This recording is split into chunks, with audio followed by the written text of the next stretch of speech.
मो ना हूँ प्रशांत कुमार शतपथी। मु गंजाम जिला EPF pensioners association Nikhil Utkal EPF pensioners association Ganjam जिला शाखार मु साधारण संपादक।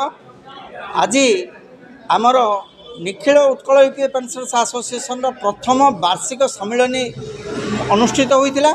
उक्त सम्मिलनी रे आमर राज्यर सभापति श्रीयुक्त संजय कुमार रथ एवं संपादक श्रीयुक्त मायाधर मल्लिक एवं अन्यान्य 10टा जिलार लोक प्रतिनिधित्व करते आमर एठारे एवं बहु संख्यार आमर एठी जोग देइथिले। आमर मुख्य उद्देश्य होची सरकार को जणेवार उद्देश्य जे आम माने 30 वर्ष किए 20 वर्ष चाकरी करी आमर मिनिमम पेंशन किए 1000 पाउची किए 700 पाउची किए 300 टंका पाउची।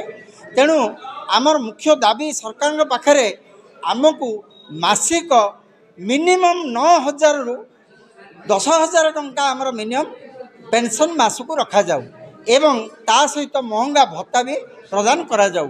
यह हूँ समस्तंकर मुख्य दाबी। कारण ए बयस ए परिणति बयस आउ आमर ये जो पेंशनर्स भाई माने आउ किछि करिवार योग्यता तांका पाखरे नाही। यह हूँ संबल सरकार जदि आमको यही दाबी पूरण करंदा आमे सरकार पाखरे अशेष अशेष धन्यवाद अर्पण करंदु एवं सरकार समस्त विषय समस्तंकर जनसाधारण कथा बुझुची समस्तंकर दाबी पूरण करुच्ची। दुख और विडंबनार विषय आमर माननीय प्रधानमंत्री नरेंद्र मोदी आमर दाबी आज की 10 वर्ष है आम कही जाऊँ आमर दाबी कौन सी कर्णपात करना दुख लगुच एवं यह बहुत विडंबनार विषय।